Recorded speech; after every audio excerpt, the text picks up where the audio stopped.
L'urgence, elle commence souvent à l'extérieur de l'hôpital.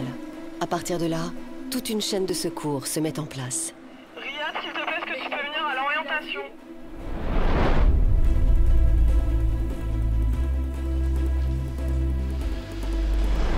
Ce matin, c'est une vieille dame, blessée à l'arme blanche, qui arrive chez nous. C'est quoi? Ma mère, elle a pris un... Ah, ma mère, là, ouais. Bonjour. Coup de couteau. On la transfère immédiatement en salle de soins intensifs. Elle est au déchoc. On y va. Voilà, madame. Oui. Gardez les jambes pliées, hein. Je m'appelle Riyad, j'ai 49 ans. Je suis médecin urgentiste à l'hôpital depuis 4 ans. J'appelle le SAMU. Attends, elle est pas bien. Le SAMU vont venir de suite, ouais. D'accord, mais Allez. tout ça, elle avait 11, elle arrivait 10 de Demandez là. en urgence le sang, s'il te plaît, du DARA. Elle part donc en interventionnel, en ADV. C'est une dame de 70 ans qui est agressée par son mari, qui a reçu un coup de couteau dans le ventre. Ce matin, ça a été une situation comme il en arrive fréquemment aux soins intensifs des urgences. C'est-à-dire quelqu'un qui se présente avec une blessure comme on peut en voir à la télé. 10-2, elle avait 11, elle arrivait 10 de là, il y a 5 minutes. On sait par expérience que ce genre de pathologie peut se dégrader très très vite. Il ne faut pas perdre de temps. T'as la morphine? Là. Et le sang est où, Priscilla? Elle est là, en train de préparer, d'accord. Parfait. Il faut savoir gérer la crise, il faut savoir ce qu'on va faire. Chacun a un rôle à jouer, il y a un chef d'orchestre. Le chef d'orchestre, là-dedans, c'était moi. Donc il faut que je puisse organiser l'ensemble de l'équipe. Chacun compte. Penchez-vous sur le côté, madame. Mettez la tête sur le côté. Ça pique de partout. Ne vous inquiétez pas, respirez calmement là. C'est normal, ça pique de partout. Respirez tranquillement, madame. Essayez de vous calmer, d'accord? On est avec vous, on s'occupe de vous. La patiente s'est très rapidement dégradée. Il a fallu lui passer du sang de manière rapide, sinon elle faisait un arrêt cardiaque, un choc hémorragique sur cette plaie qui paraissait bénigne au départ et qui finalement faisait des dégâts importants au niveau abdominal. Mais ce qui est incroyable, c'est que l'histoire n'est pas terminée.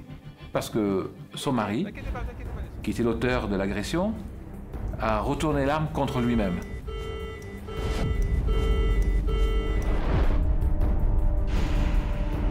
Bonjour, docteur Bailly, je vous écoute. On aurait besoin d'un transfert en hélico sur Montpellier en urgence. Le 1 Montaubain au départ. Ok, je transmets. 3 minutes plus tard, la salle de régulation du SAMU reçoit un appel d'urgence.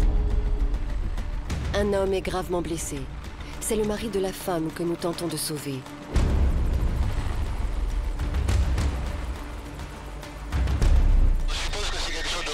Grave, on ne déplace pas l'hélico pour rien, mais on n'a aucune notion de l'état de la victime au départ. Là.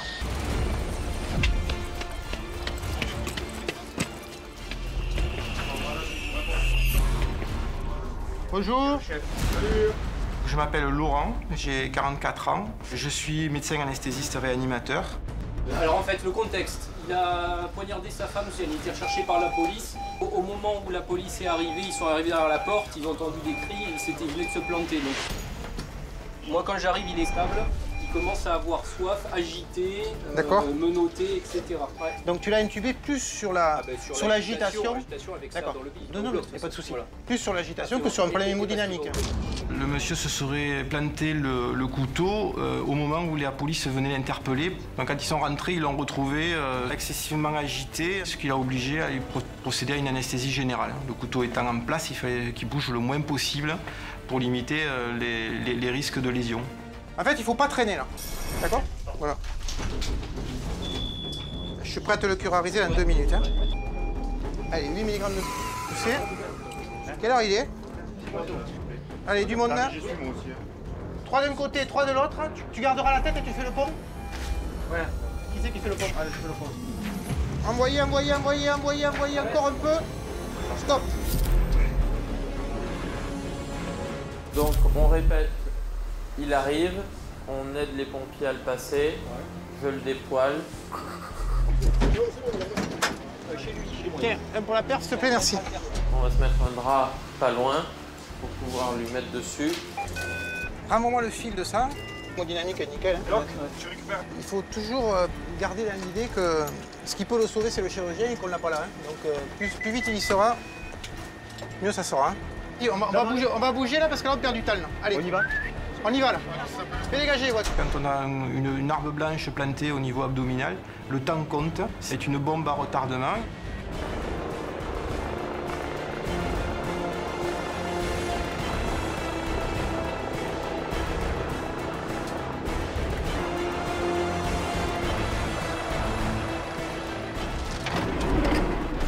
Faut pas traîner. Que les voix. Putain, mais comment on arrive à... Moi, je suis incapable de me faire une piqûre avec une aiguille dans la fesse. Faut être désespéré. Hein.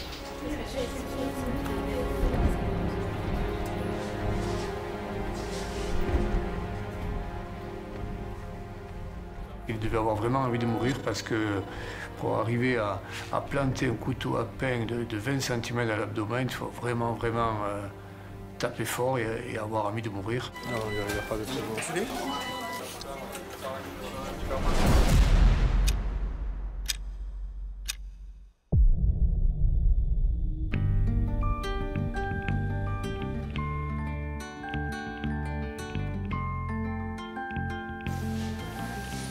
Les urgences, c'est une fourmilière. Et nous sommes des fourmis. Toujours en action, toujours vigilantes, nuit et jour. Tenir le machin. Regardez. Oh. Vous avez vu? Je suis arrivée. Voilà. 49,86.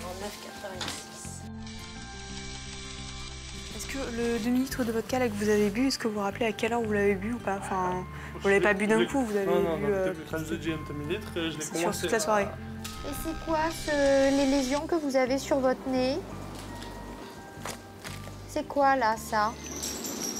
Faites... Ah, ouvrez grand la bouche. D'accord, ok. Tu as noté sa tension, oui. Merci. Je m'appelle Stéphanie, j'ai 40 ans. Je suis médecin urgentiste depuis 12 ans.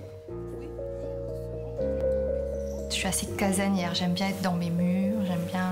voilà. Et puis, à un moment,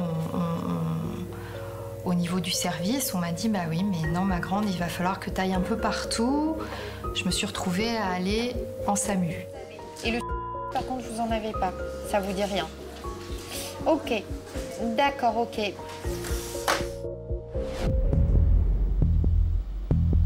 Bonjour, docteur Bailly, je vous écoute. Oui, bonjour, c'est Ludo, un interne de cardio. On aurait besoin d'un transfert en hélico sur Montpellier en urgence pour une dissection aortique. On va essayer de décoller dans nous, l'hélico exécutif, il avait 10 minutes. On vous rappelle, ok? À tout moment, nous devons être prêts à nous déplacer pour venir à votre secours.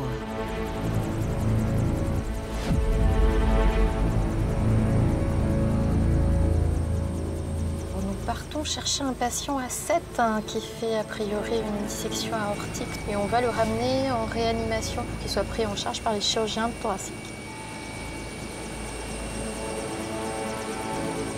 La dissection, c'est une bombe.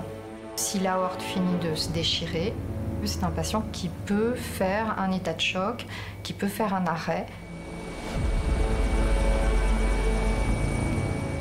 On est parti en hélico pour essayer de le ramener le plus rapidement possible sur un secteur spécialisé. Des trucs comme ça, Excusez-moi, cardio s'il vous plaît. C'est à la 422, c'est la chambre 422. Quand on arrive, on a un patient qui est avec plein de soignants autour. On sent que ça se passe pas comme il souhaiterait. Le ferme pas tout, que je puisse le scoper et il faut qu'il y en ait un. Voilà, et il faut qu'il y en ait un qui aille chercher l'oxygène. On n'a pas pu, on n'est pas sorti. Il y a de la tension qui monte parce qu'il y a du stress. Que tout le monde est angoissé de comment faire, etc. Ludo, tu peux aller me chercher la bouteille d'oxygène aussi, là où il y a le chariot d'urgence. Si tu veux, on croise plutôt. Ah ouais. Tu vois, ça sera moins étouffant pour lui. Si tu veux. Il y a forcément une angoisse parce que tu es le docteur, donc il y a un peu tout qui te repose dessus. Tout le monde te regarde, tout le monde attend que tu donnes les consignes, les ordres, que tu prennes les décisions.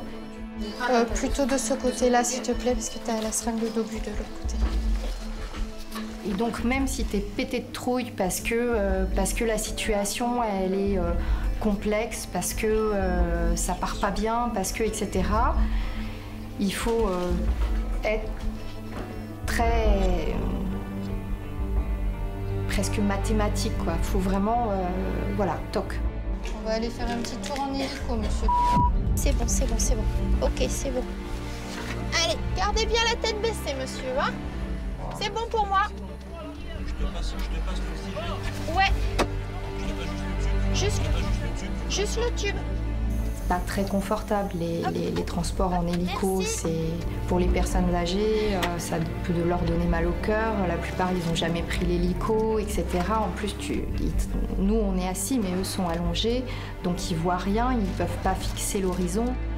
Par contre j'ai pas l'impression que la bouteille elle est ouverte d'oxygène.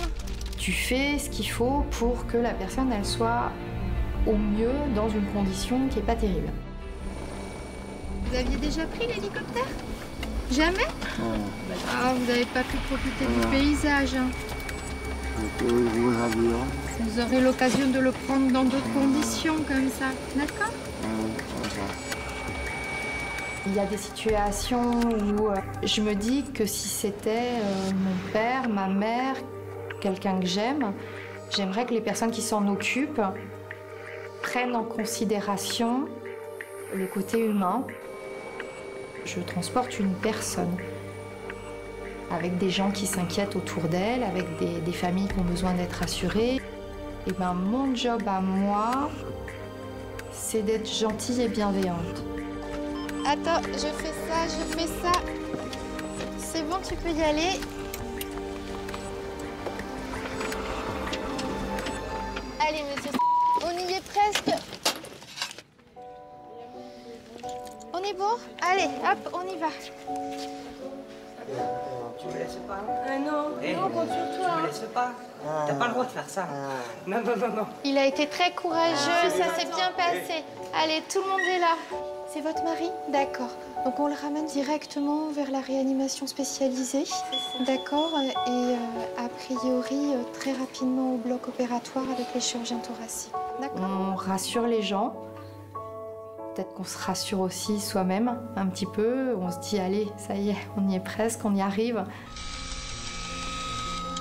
Comme pression, j'avais 9,5 sur la dernière pression. Saturation 90, sachant que j'avais un petit peu retiré le masque parce qu'il avait des nausées. Ah, 90 hors masque, voilà. Okay. Bon courage, merci à vous, au revoir. Je considère mon métier comme quelque chose que j'aime faire. Tous les jours, on touche à tout. Je fais du bras cassé, de l'infarctus, de l'appendicite, de l'infectieux, des problèmes respiratoires, de l'intoxication médicamenteuse. On est spécialiste de rien et pourtant il faut qu'on connaisse un peu tout sur tout pour les patients. Et ça, je trouve ça super intéressant. Ça me plaît. J'ai fait ça toute ma vie et je ne saurais pas quoi faire d'autre. C'est le service des urgences cardiologiques qui va maintenant prendre en charge le patient de Stéphanie. Il va être opéré avec succès. Le pire a été évité.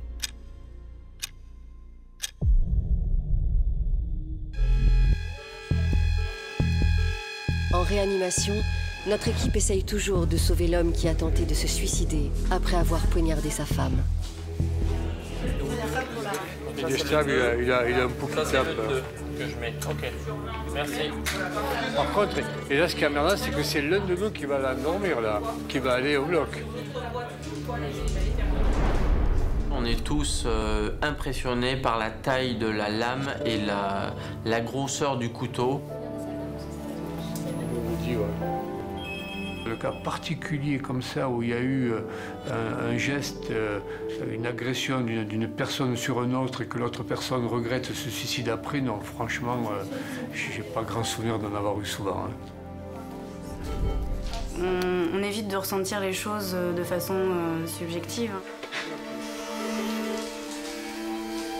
Il faut maintenir une certaine distance pour avoir un esprit critique sur la situation et pour pouvoir être maître de la situation.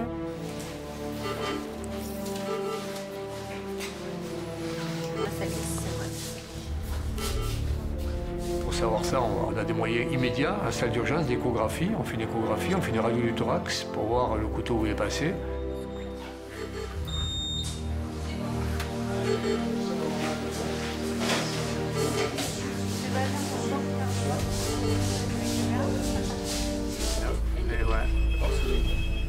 Alors, il y a le pneumo ou il n'y est pas? Il est juste hein, quand même avec le cœur. Vous allez me dire que ça, c'est le pneumo, là. Ouais, c'est bon, il n'y a pas de pneumo.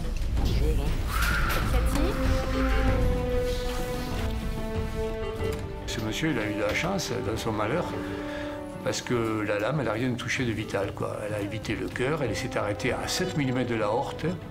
Il aurait poussé un petit peu plus fort, il prenait l'aorte, et là, malheureusement, il ne serait même pas arrivé à l'hôpital, il serait mort sur place. Le chirurgien va lui enlever le couteau en faisant le bilan des lésions à ciel ouvert, comme on dit, c'est-à-dire le ventre ouvert, pour les réparer. Tout est débranché, c'est parti. Tandis que son mari est encore entre la vie et la mort, la vieille dame se réveille. Pour nous, c'est déjà une belle victoire. Ça va, madame? Je suis le docteur Gerège, le médecin. C'est votre mari, alors? Il est dérangé ou pas?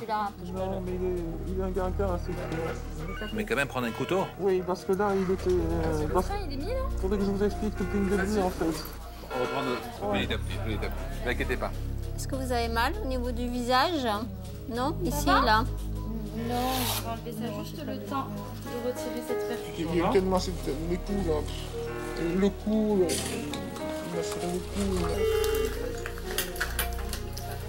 Je crois que j'ai saigné du nez, je crois. Oui, vous avez saigné un petit peu du nez. Vous avez pris au niveau de la lèvre aussi. Hein? Et vous avez l'œil qui est abîmé. Je me suis pas regardé parce que je me suis pas levé. Je me suis levé juste quand il était à la salle de bain. Il m'a soigné, donc il était à la salle de bain. J'ai mobilisé l'énergie qui me restait. Je me suis levé du canapé pour sauter. Juste regarder les jambes. La vieille dame a été opérée. Ses jours ne sont plus en danger. Son mari aussi est sauf. Mais aujourd'hui, il est derrière les barreaux.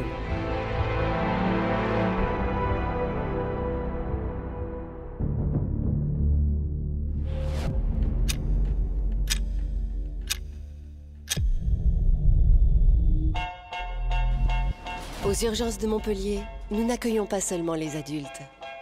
L'hôpital a également un service spécialisé entièrement dédié aux plus petits. Nous en voyons passer chaque jour plus d'une centaine. Frappez, frappez, les petites mains, tournez, tournez, les jolis moulins. Ici, nous prenons en charge tous les bobos, du plus anodin au plus grave. Mais notre travail ne s'arrête pas là. Nous devons aussi prendre en charge le stress des parents. Et ça n'est pas toujours simple. Ah, et tu peux marcher, Loulou? Mais pas jusqu'à la voiture, peut-être, hein? Ça fait pas trop mal, là, derrière, hein? Non, non, pas du tout. Voilà, mais après à la maison, tu... Hein? Ouais. D'accord? Voilà. Après, parce que ça vacille un peu, vous y mettez un truc... Voilà. Je m'appelle Ghislaine, ça fait 40 ans qu'on m'appelle Gisou, donc moi, aux urgences, je suis Gisou. Eh ben alors, hein, et bon, mais ça va, alors on fait des sourires. J'ai toujours eu une passion pour les enfants depuis toute petite. Regarde, oui, maman, elle va venir, elle va te faire un gros gâté. J'adore les toucher, j'adore les embrasser. Là, en plus, des enfants qui ont besoin de réconfort, encore plus. Encore plus. Qu'est-ce qui se passe, chouchou? Qu'est-ce qu'il y a, maman? Maman aussi, ça va pas? Qu'est-ce qu'il y a, mon cœur? Qu'est-ce qu'il y a, mon loulou? Qu'est-ce qui se passe? Hein? Vous êtes là pour maman? Il est tombé de 2 marches, il s'est évanoui. D'accord. Et depuis, il perd tout le temps connaissance et tout ça. Il a vomi dans l'ambulance. Comment il s'appelle, ce Tony. Tony? Ben alors, Tony, eh ben voilà! Qu'est-ce que tu as, mon cœur? On va s'occuper de toi, là. On va s'occuper de toi. Hein? Allez. Il est tombé de marche? Allez, maman, mais c'est... Non, mais c'est pas ça, c'est que... Qu'est-ce qui s'est passé? Je suis inquiète parce que mon conjoint, il avait une petite fille qui est morte l'année dernière, donc d'accord, on a perdu déjà un enfant, alors c'est d'accord, je comprends tout à fait. Je comprends tout à fait que vous fassiez beaucoup de soucis. Bon, mais ça, je comprends. Allez, vous inquiétez pas. Maintenant, si vous avez envie de pleurer, maman, vous le faites parce que ça fait du bien de pleurer. Mais ne vous inquiétez pas, ne vous inquiétez pas. Je comprends tout à fait, hein, avec ce que vous m'avez raconté. D'accord. Vous êtes en droit de vous faire du souci.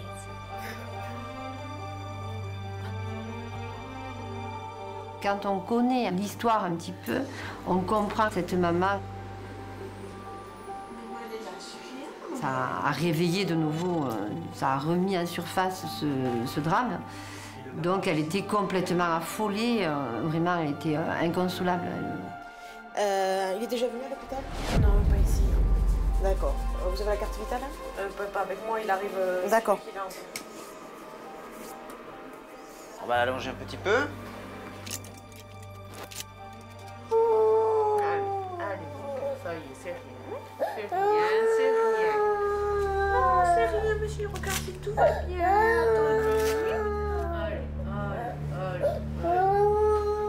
C'est rien. Reste un peu les mains, merci.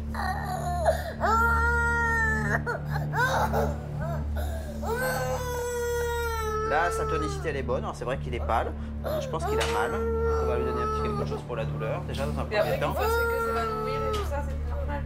On va voir. Là, on va lui faire un tout petit pic au bout du doigt.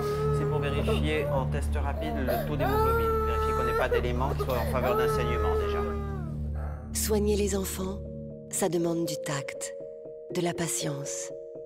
Souvent, notre blouse blanche les effraie et nous devons alors faire preuve d'une grande douceur lorsque nous les auscultons. De la douceur, il en faut encore et toujours pour expliquer, choisir les mots justes. On va regarder le petit du 2 et du 4. Hein? Le 4. Bonsoir. C'est logique. Vous êtes le papa de Tony? Oui. Et au box numéro 4. Qu'est-ce qu'il a? Pour l'instant, ça va. Son examen, il est rassurant. Je pense qu'il était surtout sur la douleur, sur l'émotion, etc. Hein? Allez-y. Oui, ça va mieux. Non, c'est pas vrai.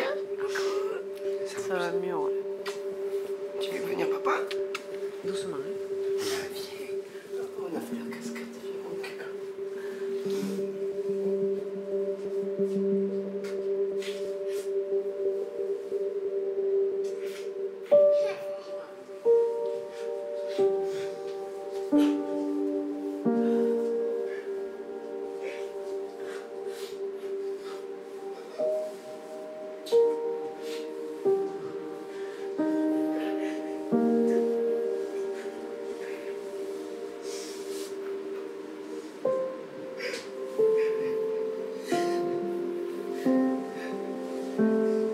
Je suis arrivé dans un état vraiment très inquiétant.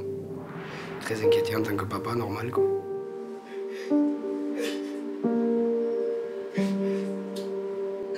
J'ai eu tellement peur pendant...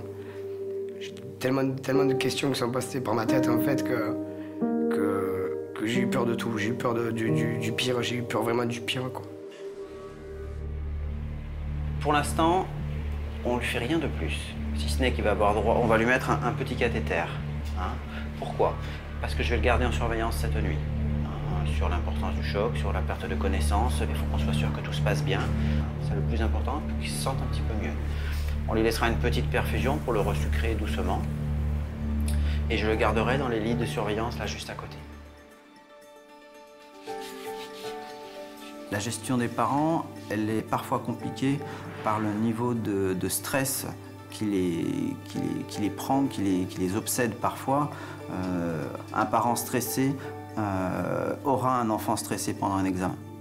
Tout était fait en sorte qu'ils allaient lui calmer la douleur, il allait le garder en observation pour justement, bon ben, si jamais il y avait des complications, il allait être suivi toute la nuit, etc. Donc c'est vachement rassurant. Des enfants, j'en ai 3. Le Gaël papa existe aussi dans sa façon de travailler. Moi, ça m'arrive très régulièrement à la consultation de m'asseoir par terre, de commencer à jouer avec les enfants, ce que j'aurais fait également chez moi. Je peux parfois me retrouver à l'hôpital comme à la maison ou à la maison comme à l'hôpital. Vu son comportement là, tel qu'il est, on est quand même résolument optimiste. C'est rassurant quand même d'avoir une équipe médicale qui est là, aux aguets, impeccable, quoi. Ils ont été de suite à la hauteur, quoi, de suite, quoi. Ça, par contre, rare. Rare, mais ils ont été graves à la hauteur, quoi. Malgré l'émotion des patients, la tension, nous tentons de ne jamais nous laisser submerger. La qualité que nous partageons tous ici, c'est un sang-froid à toute épreuve. C'est indispensable. Car quelque part, à l'autre bout de la ville, un blessé, un malade, a encore besoin de nous. Nous repartons en intervention. Quelle situation allons-nous trouver? Quoi qu'il arrive, nous pourrons toujours compter sur notre équipe. On part sur un patient qui serait peut-être en arrêt cardio-respiratoire. Voilà.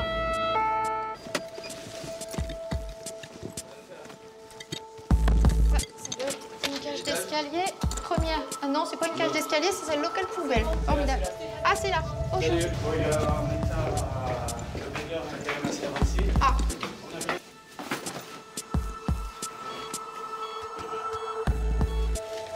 Nous, on a proposé 2 chocs, il nous les a refusés. D'accord, ok. Vas-y, masse.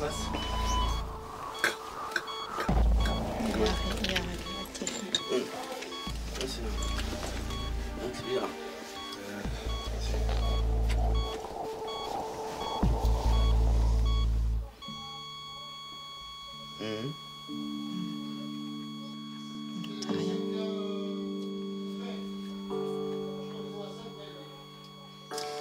Ok, je vais voir la médiane. J'ai accepté la mort. J'ai accepté la mort puisqu'elle fait partie du travail, qu'elle fait partie aussi de la vie et que c'est comme ça. Tant que tu peux faire quelque chose, tu bagarres, mais à partir du moment où c'est terminé, voilà, la bagarre se termine aussi et il faut faire la suite. Bonjour monsieur. Bonjour madame. Il est décédé. Vous l'avez vu s'arrêter de respirer, vous? Comme il dormait tout le temps, je me suis dit, ben, il dort, voilà. Je pense qu'il était déjà décédé. Ah oui? Oui. Mais la date, vous ne savez pas?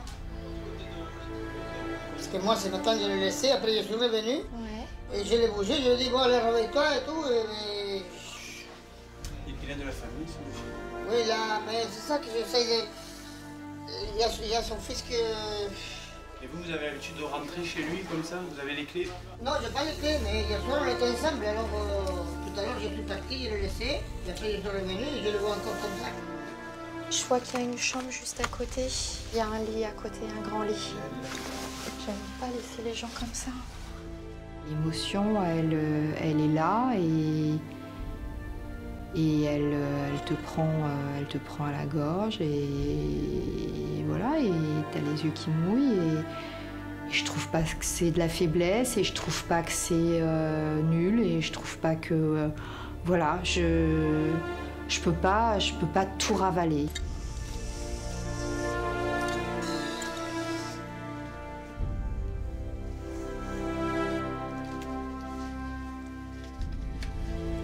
Ça va aller, monsieur?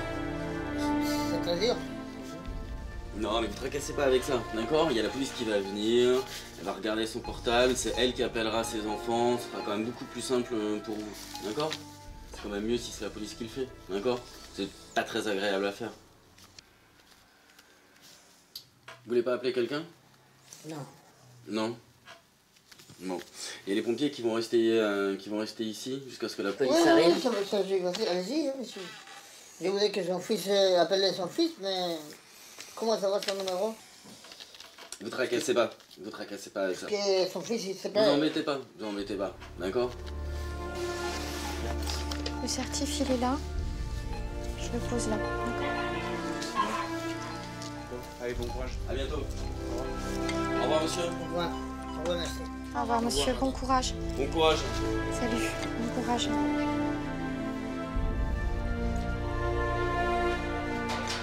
La première fois que ça m'est arrivé, j'étais étudiante en médecine. Donc oui, je me souviens très très bien et je me souviendrai toute ma vie.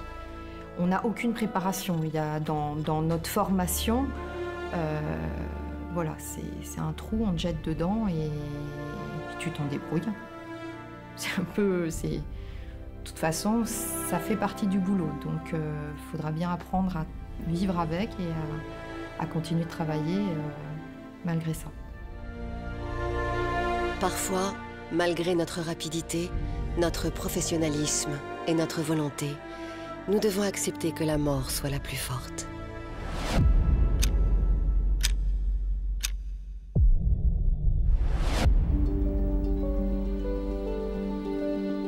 Heureusement, notre quotidien n'est pas fait que de drames et de larmes. L'accueil des urgences est avant tout un lieu de vie, où nous rencontrons chaque jour les situations les plus inattendues. Et parfois, des personnages surprenants. Bonjour. Qu'est-ce qui vous arrive, monsieur? J'ai pris coup de bouteille. Ouais. Là, et... Faites voir. Tournez un peu l'oreille. Ok. Donc, coup de bouteille. Et vous avez... Qu'est-ce que vous avez eu d'autre? Après des coups de pied, je sais pas trop ce qui s'est passé après. J'ai mal là. Vous allez vous asseoir, je vais vous prendre vite fait une petite tension et puis... Je tape. Ah, super. Oui. Merci bien. Asseyez-vous, monsieur, asseyez-vous. Vous voulez pas une verre d'eau? Oui, je vais vous donner. Bon, un verre d'eau. Oui, je...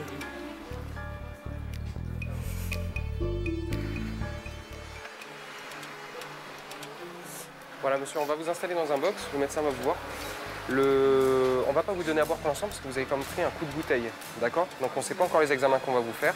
Il y a un trauma crânien, sans perte de connaissance d'après ce que vous me dites. Pour l'instant, on va rester en sécurité, on ne va pas vous donner à boire, le médecin va vous examiner. Et ensuite seulement, on verra si on peut vous donner à boire. Vous ok? ne fumez pas non plus. Vous restez bien à jeun à partir de maintenant. Venez, ok? On vous accompagne dans un box. Donc ce sera le 10. Oui, allez, on y va. Mais vous ne fumez pas, hein. Vous ne buvez pas, vous ne fumez pas.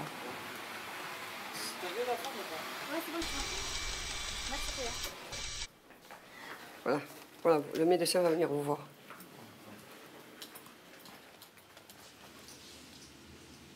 Vas-y, j'ai soif.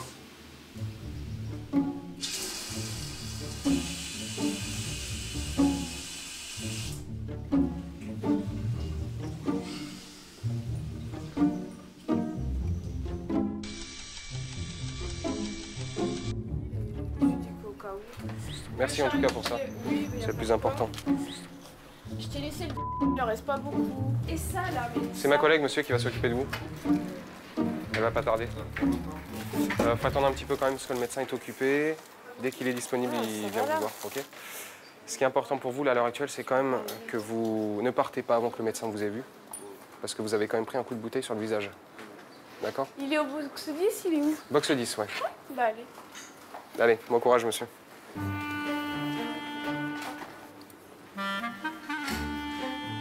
Voilà, vous vous installez là et on va attendre que le médecin vienne vous voir, ok? Il y en a pas longtemps. Ben, écoutez, le médecin, il arrivera quand il sera disponible.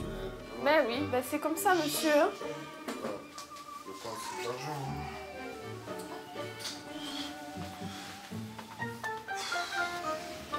Vas-y, c'est gavé, là.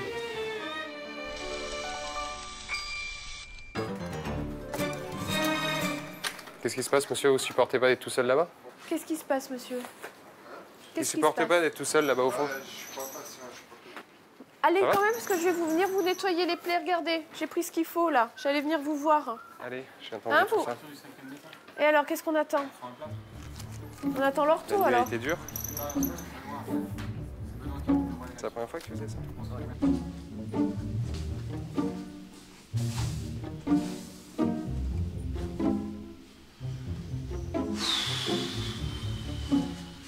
Oh, vas-y, là, ça peut me caver d'attendre. Si l'attente paraît souvent longue aux urgences, c'est parce que nous traitons en priorité les cas les plus graves. Putain. Certains s'impatientent et n'hésitent pas à le montrer. D'autres prennent les choses avec philosophie. C'est long, hein? J'en ai marre maintenant. Puis ce matin, hein? Mais c'est long quand même, hein?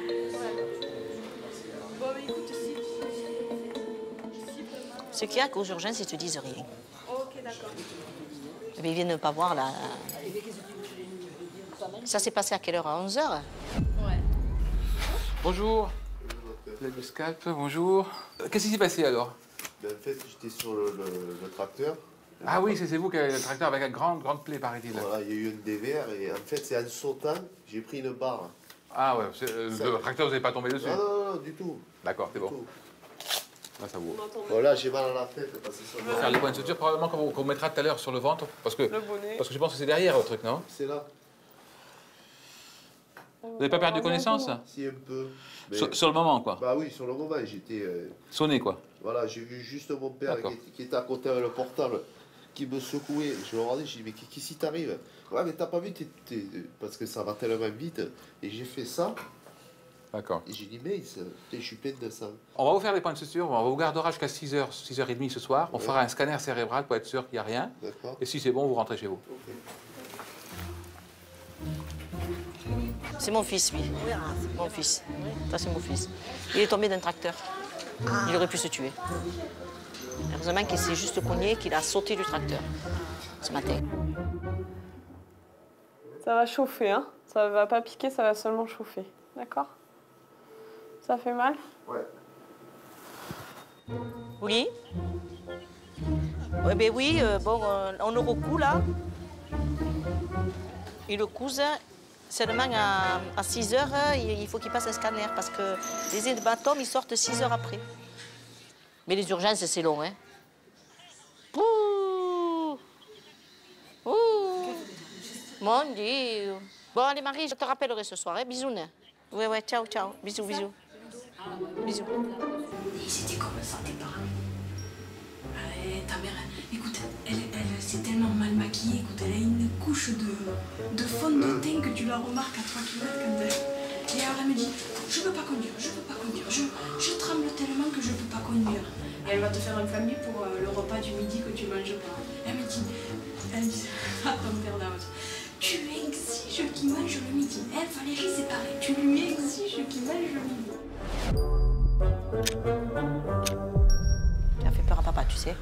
Ah oui, il était de tous états, il me parlait, moi j'étais dans les gaz complets. Tu as fait peur à papa. Hein?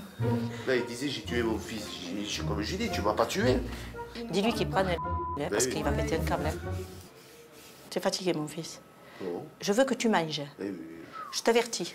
Tu as intérêt de manger, hein, parce que ça ira mal. Hein. Pas parce que j'ai 7 points dans la tête. Oui, mais ça ira mal. Hein. Je veux que tu manges. Il m'a dit, normalement, il n'y a rien, mais oui. Je vous le fais quand même. Ouais. T'as le micro?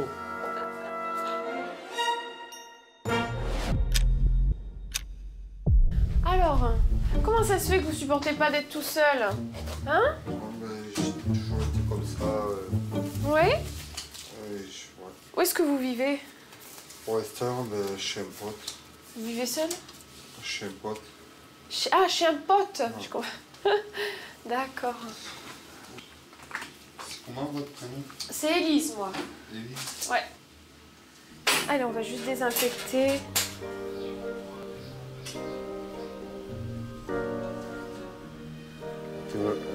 Je me permets de te tutoyer parce que... Ah non. Non? Ah non. Ah ben, vous êtes vraiment très belle en tout cas. Et vous soignez vraiment très bien. Ah, c'est gentil. Et après le reste... Est-ce que je pourrais voir vos yeux? Allez, arrêtez. Hein? Arrêtez. Stop. Pourquoi? Parce que je suis soignante et que vous êtes mon patient. Mais... Et là que je vous soigne, d'accord? J'aimerais bien... Mais vous les regarderez tout à l'heure. D'accord. J'attends de regarder les yeux d'une jolie fille. Arrêtez.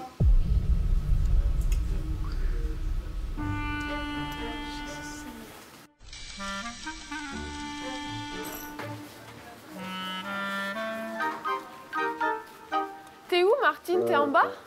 D'accord. Alors, Lise, ça emballe sévère en boxe 10, ça? Ça quoi? Ça emballe sévère en boxe 10. Henri, il t'a dragué? Oui. Il a quel âge? Il m'a demandé, il m'a dit, je veux voir vos yeux, regardez-moi vos yeux, faites-moi voir vos yeux. Et je lui ai dit, non mais monsieur, vous êtes le patient, chez moi je vous soigne, vous les regarderez plus tard. Et après j'ai évité son regard tout le reste après. Voilà, c'est rigolo. Ça m'a fait rire. Et après il me fait, comment il me dit? Il fait comment vous vous appelez? Alors je sais pas, je m'appelle Élise. Je crains pas de dire mon prénom. En même temps c'est écrit sur ta blouse donc... Ouais non mais c'est caché. Moi. Et bref, et du coup c'était rigolo de voir... Peut-être demander tes coordonnées. Non peut-être pas parce que là... Tu sais que c'est interdit Élise. Non mais je savais pas trop comment m'en sortir, du coup j'ai fait non mais je suis le... Ouais j'ai dit non mais vous êtes le patient, là je vous soigne, voilà. Vous garderez mes yeux plus tard. Hein? Aux urgences de la Péronie, nous recevons en moyenne 300 patients par jour. Mais nous n'oublions jamais que chaque cas est unique et mérite qu'on lui consacre du temps. C'est souvent pour cela aussi qu'aux urgences, on attend. Bon, alors, plusieurs choses. Son examen là, il est bon. À l'instant T. Deuxième chose, le pic que j'ai fait au bout du doigt pour voir son taux d'hémoglobine, il est bon aussi. C'est un élément qui est plutôt rassurant, il n'y a pas eu un saignement massif, en tout cas pour l'heure.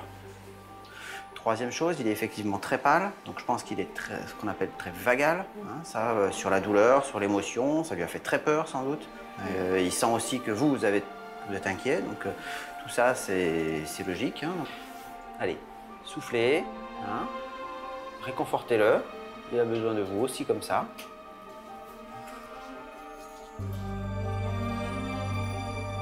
Nous ne prenons jamais rien à la légère. C'est un principe.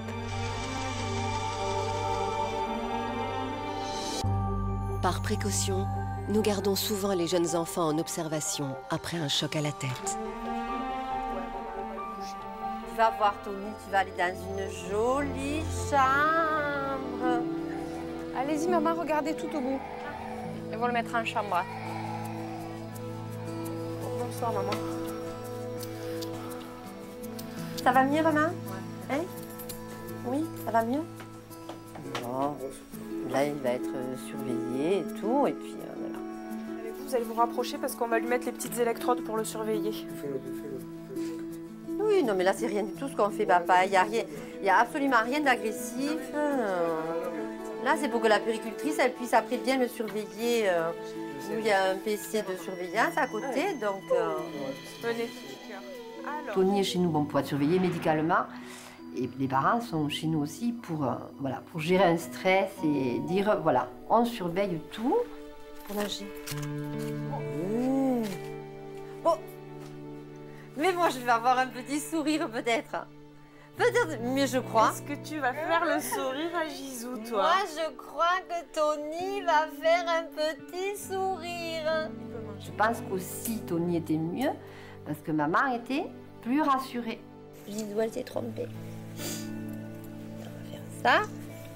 Oh là là, dis donc. Moi, ça fait 12 ans et demi que je suis aux urgences pédiatriques où je me plais complètement. Oh loulou.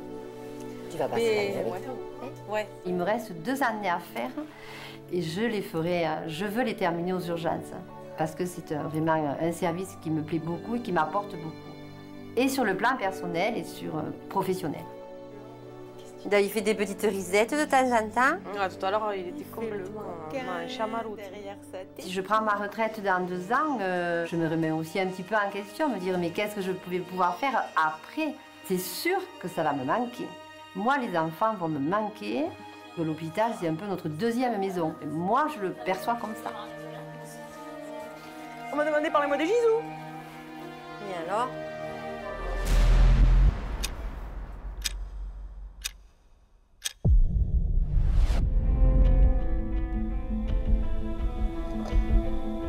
À l'hôpital, certains d'entre nous font des gardes de 24 heures. Alors, quand la nuit tombe, il nous faut faire face à la fatigue, mais également à d'autres types de patients, ceux dont la soirée a été gâchée par une bagarre ou un accident. Bonjour, c'est la BP. C'était où? Sur la 4 voies. Ouais. Il était à quelle vitesse hein? Je sais pas, je sais pas, il s'en est endormi. Il s'est endormi, il a quitté la route, lui, il est sorti tout seul de la voiture, donc à l'appel, c'est même pas un AVP. Bonsoir, monsieur. Monsieur, bonsoir. Qu'est-ce qui s'est passé ce soir? Je suis airbag. Je me suis endormie au volant et... D'accord. Je me suis réveillée dans l'eau. Dans l'eau. D'accord. Ou des chocs. Ouais, aux soins intensifs. Parfois, les angoisses de la nuit poussent certains patients à franchir les portes des urgences. Des douleurs que nous devons aussi savoir repérer et écouter. Non mais il y a monsieur, vous êtes venu le 17, le 24, le 25, le 25, le 28, le 29 quoi. Vous venir 5 fois en 5 jours pour la même chose, sans qu'on arrive à vous soulager et sans que le médecin soit assez inquiet pour faire d'autres examens, je pense que le problème il est ailleurs. Il est nématuré. Non, mais je sais pas. On va juste se mettre dans un coin. Mais moi je voulais faire quoi? Vérifier le box 6. À chaque fois que vous êtes venu, vous êtes reparti avec une ordonnance pour des médicaments pour vous soulager des maux que vous avez. D'accord? Oui. Vous aviez mal, vous aviez une réaction allergique, on vous a donné des médicaments pour l'allergie. Vous aviez des brûlures d'estomac, vous êtes reparti avec une ordonnance pour des médicaments qui protègent l'estomac. D'accord? Oui. Aujourd'hui, vous revenez encore. Moi, je vous trouve, on vous trouve, le médecin vous a trouvé. Moi, je vous ai trouvé un petit peu angoissé. Non, j'ai aucun stress. J'ai pas d'un problème ou quoi que ce soit. J'ai tout ça. J'ai de l'argent, j'ai tout. J'ai pas un problème de l'angoisse ou quoi. Vous n'arrivez pas à admettre que ça peut être psychologique aussi? C'est difficile pour vous d'entendre que ça peut être psychologique en fait. Il faut qu'on trouve une cause en fait, c'est ça. Je vous laisse réfléchir. C'est la nuit, quand la peur se conjugue à la douleur, que les angoisses peuvent devenir envahissantes. Nous faisons alors tout pour comprendre, entourer et rassurer. Mais pas toujours avec succès. Voilà, soufflez sur la douleur là. Eh oui, la douleur du cou. Plus vous bougez comme ça, plus vous vous faites mal. Mais oui, mais méthode de la femme qui accouche ici, ce monsieur. Je vous enlève du verre, monsieur, bougez pas. Hein. Est-ce que le dos, il fait mal? Non, j'ai pas mal au dos, j'ai mal à l'épaule, j'ai mal au plexus, j'ai mal au coude. Il y a vraiment... Là, ça va? Non, vaccin, ça va. Monsieur, je vais vous placer un masque. Écoutez-moi, écoutez-moi. Oui. Monsieur, vous m'entendez? Je suis au-dessus de votre tête. Je vous entends. Je vais vous placer un masque, vous allez respirer normalement et il va falloir respirer profondément. Allez, on y va, c'est parti. Vous respirez normalement, monsieur, allez-y. Après, gonflez. Gonflez mon ballon, là.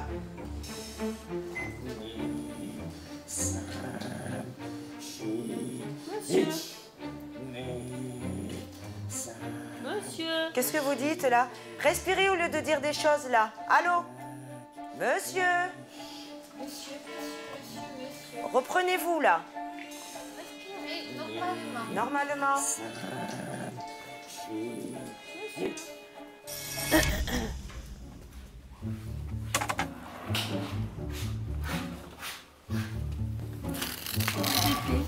Oui, je sais bien, mais qu'est-ce que vous lui faites à ce pauvre monsieur? Une attelle comme on peut pour lui bloquer le coude. Juste le coude, le dos, qu'on puisse faire un peu de morphine. L'épaule surtout. Quoi? Sans collier cervical, voilà. Donc, ouh lolo. Oh. Je pense que un bilan toxicologique me semble être une bonne idée aussi. L'épaule. Voilà.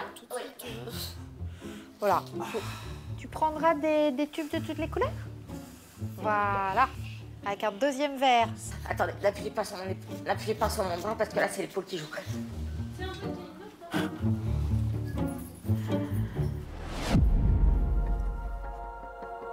Et vu que c'est grave, vous commanderez l'ambulance pour qu'on rentre. Puis t'as beau lui dire que ben non, c'est pas un dur et que... Moi, je leur dis, ça me dérange pas qu'on reste là jusqu'à le tram. Tu vois? Je pense que c'est le gars du SAMU. Tu veux que je t'amène? Tu vas à quelle box? Je te ramènerai le dossier. Ça va, je lâche? Au revoir, monsieur. Aux urgences, On soigne les blessures du corps, mais nous cherchons aussi à apaiser celles de l'âme. Même la nuit, même après 13 heures de garde, il faut savoir se poser et prendre son temps. Alors, comment ça va? Hein? J'ai la boule ici, elle me bloque la respiration, je sais pas. D'accord. C'est quoi ça? Je pense que c'est nerveux. Non, T'es très nerveux. Non, je sais que vous dites non. Moi, je vous dis ce que j'en pense. Un conseil, rentrez chez vous pour dormir maintenant, au lieu de perdre votre temps ici aux urgences. Non? Vous préférez rester ici? Vous plantez ici toute la nuit? Non, je vais rentrer. Rentrez chez vous, c'est mieux. Non, le problème, moi, j'ai peur d'aller... Mais n'ayez pas peur. Pourquoi vous avez peur? On vous a examiné, je vous ai vu, on a fait l'électrocardiogramme, le cœur va bien, donc il n'y a pas de raison. Vous êtes trop inquiet. Il y a de l'inquiétude. Vous êtes trop inquiet. Ouais, c'est tout. Et vous, qu'est-ce que vous en pensez, vous? C'est un angoissé, c'est quoi? Non, c'est juste du stress. Du stress? Bah oui, angoisse et stress, on joue sur les mots, là, un peu. Donc, vous êtes convaincu aussi que c'est du stress? Oui. Bon, on est deux. Sauf lui, il n'est pas convaincu. Vous buvez du vin, vous fumez? Non. Ni l'un ni l'autre, parfait. C'est très bien de ne pas fumer, ça c'est bien. Quelque chose pour calmer les nerfs? Ouais, Je vais vous donner quelque chose pour calmer les nerfs. Vous venez avec moi? D'accord, merci. Allez. Ok? Vous attendez là, parce qu'il n'y a pas tardé à ressortir. Allez.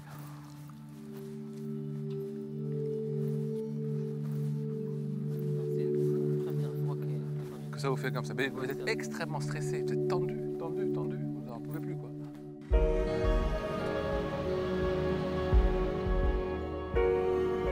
Le jour se lève. Il emmène parfois avec lui les angoisses de la nuit. Et voilà, prêt à rentrer à la maison. Là, tu nous aurais fait la grosse inquiétude, papa. Hein? La grosse peur, elle avait dit, toi, papa. La grosse peur. Non, non, non, non, non. Non, non, non, non, non. Oh, non, non, non, non, non, non. Ça y est, tu vas mieux, hein?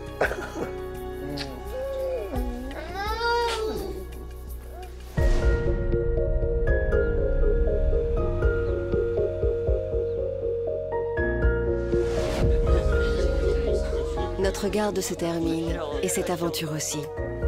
Nous tous, médecins, infirmiers et aides-soignants, sommes très heureux de vous avoir fait partager notre quotidien.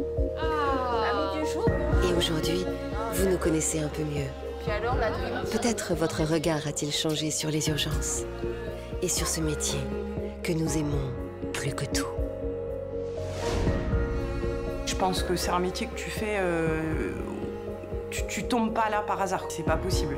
T'es pas soignant, ça t'est pas tombé dessus un jour. Il y a forcément quelque chose où il y a forcément...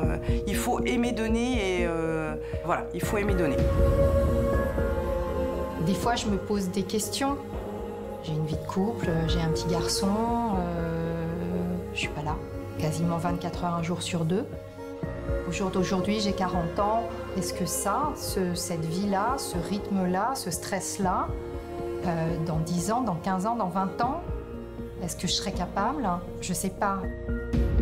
J'ai eu la chance de voir des cœurs repartir et d'après de revoir les gens debout qui parlaient, etc. Ça justifie toutes les difficultés, les nuits sans sommeil, la fatigue, le ras-le-bol, tout ça, ça l'efface, quoi.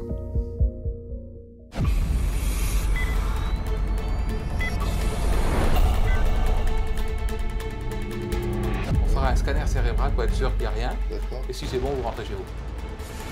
Il avait la même pleine sang, je croyais qu'il avait eu le coup de lapin, qu'il était mort. Bonsoir, vous êtes le papa de Tony?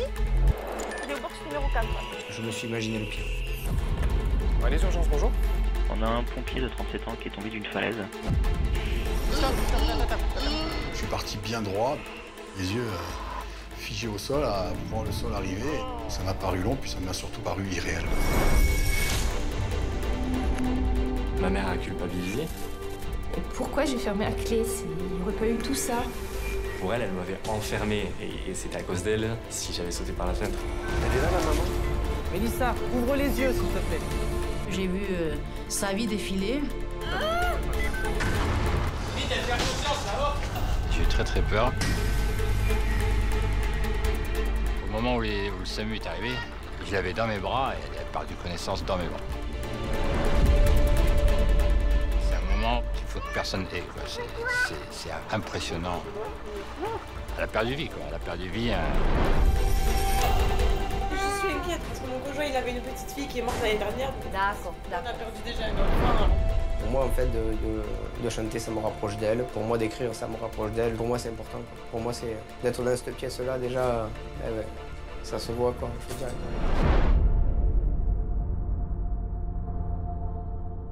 Et pas mal. Moi, normalement, je suis pas de ce côté-là, je suis de l'autre côté. Moi, je ramasse les gens, c'est pas moi qui tombe, normalement.